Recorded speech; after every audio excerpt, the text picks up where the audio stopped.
It's a hard thing to admit, but there's a part of my brain that's telling me I'm not deserving of this at being successful.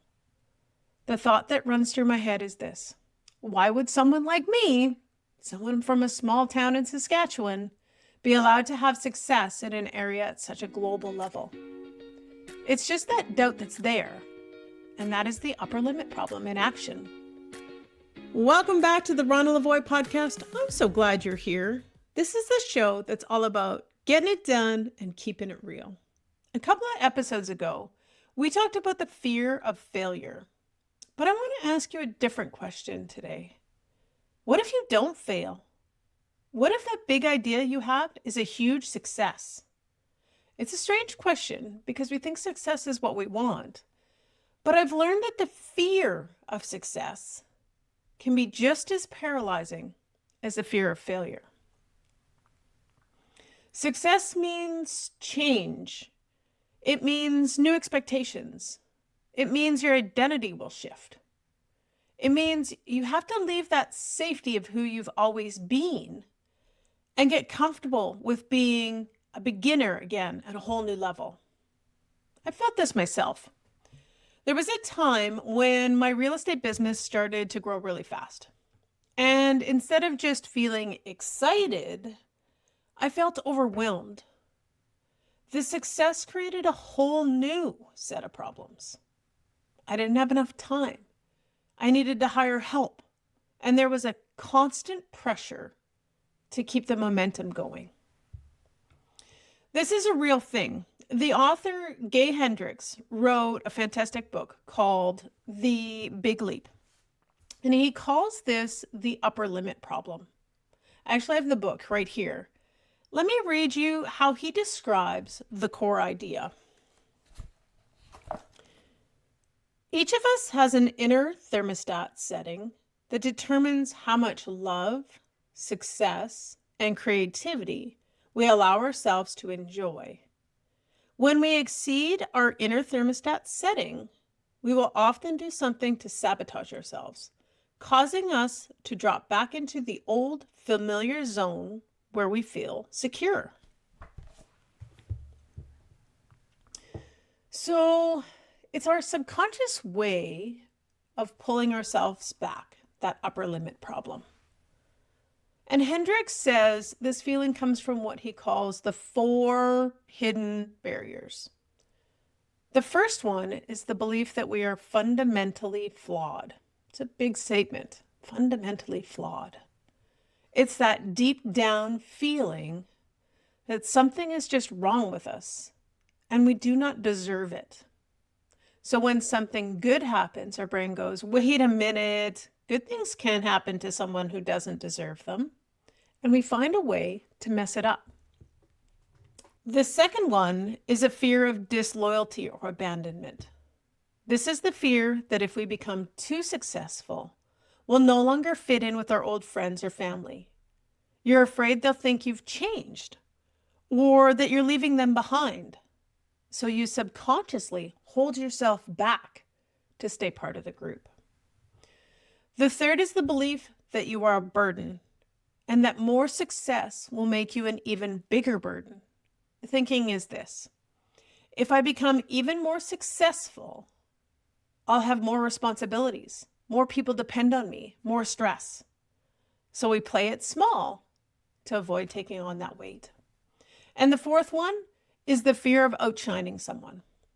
This is when we dim our own light, so we don't make someone else, maybe a parent, a sibling, or a partner, feel bad or insecure. We hide our own genius so we don't intimidate the people we love. When I first read that list in this book, that one that really hit home for me was that first one, the feeling of being fundamentally flawed. And that feeling is actually hitting me right now, in real time, with the Paste app. It's a hard thing to admit, but there's a part of my brain that's telling me I'm not deserving of this app being successful. The thought that runs through my head is this: why would someone like me, someone from a small town in Saskatchewan, be allowed to have success in an area at such a global level? It's just that doubt that's there, and that is the upper limit problem in action. I'm sharing this with you because I know I'm not alone in this feeling, and recognizing it is the first step to overcoming it. So I'm sure you're wondering, how do you fight it? Well, of course, you need a system, and that system, I call it success planning. But first, it's important to remember the thing we are now afraid of succeeding at is the very same thing we were once terrified to even start. It's the same fear, just wearing a different costume. So this system is the way to handle that, and it has 3 parts.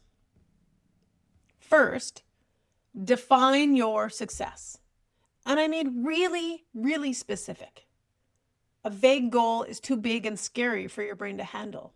You have to define it on your own terms. Let me use my own Paste app project as an example. A vague goal would be, I want the app to be a success. That's terrifying and intimidating.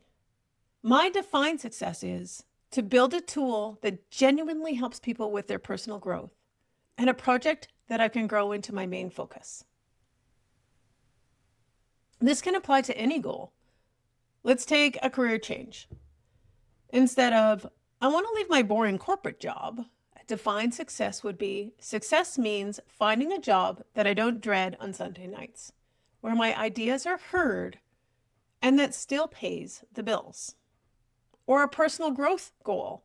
Instead of, I want to be more confident, a defined success would be, success means doing one thing each week that makes me nervous, like speaking up in a meeting.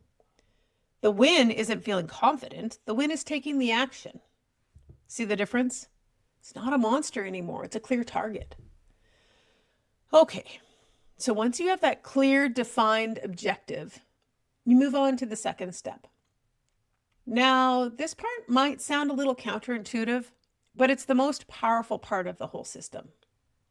Map your success problems.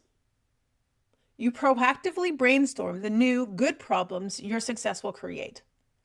Let's apply these to our examples from before. For my project, the Paste app, a success problem is customer support. If this app is successful and helps thousands of people, those people are going to have questions and feedback. That's a good problem to have, but if I don't plan for it, it will become overwhelming. So by mapping it out now, I can start thinking about a system for customer support, so our users feel heard and taken care of. It's no longer a scary unknown, it's a logical step. Let's take the career change example. You get the new job you don't dread on Sunday nights. That's a huge win. But what are the new problems? Well, for one, you have to be the new person again. You have to learn a whole new company culture from scratch. And you might have less seniority, which means less flexibility at first.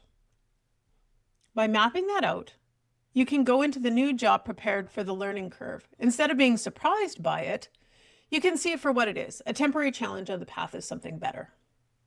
Now, how about for that personal growth goal of being more confident and speaking up in meetings? The success problem is that people will start to listen. They might start seeing you as a leader and give you more responsibility. That can feel terrifying. It's a new level of expectation. Another success problem is that your new confidence might make some people in your life uncomfortable. By anticipating this, you can prepare yourself for those reactions and understand that it's a natural part of your growth, not something you're doing wrong. See what that does? You're not just hoping for success, you're planning for it. So you've defined your success and you've turned your fears into a simple to-do list. But all the planning in the world won't matter if you're not ready for the internal shift that comes with success. And that brings us to the third and final part, which might be the most important part. Give yourself permission to evolve. Yes, give yourself permission to evolve. Think about it. The person who is capable of running a successful global app is, by definition, not the same person who is afraid to even start. The journey changes you. You learn new skills, you gain new confidence, you build resilience. But here's the trap. We often cling to our old identity because it's familiar, it's comfortable. We're afraid that if we change, we'll be losing like a part of ourselves. But you have to be willing to let go of that person you were to make space for the person you were becoming. It's not a loss, it's an upgrade.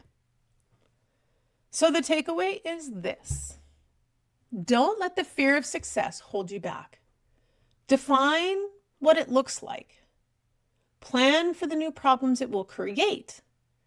And give yourself permission to become the person who can handle it. Okay, so here's your challenge for this week. Take one of your big goals, write down what success looks like, and then list 3 new good problems that success will create. Now, next week, we're doing a system spotlight on how I use AI as my creative partner. All right, that's what I've got for you this week. Thanks for hanging out with me. Remember, this is the Rhonda Lavoie podcast, and this is where we focus on getting it done and keeping it real. If today's conversation was helpful, the easiest way to make sure you don't miss the next one is to hit follow or subscribe in your favorite podcast app. New episodes drop every Tuesday. We can find the show notes and full transcript for this episode over at rhondalavoie.com. And hey, if you're interested in the Paced app, my project that's all about helping you take back your time at your pace, you can follow the journey at getpaced.app. Until next time, get it done, keep it real.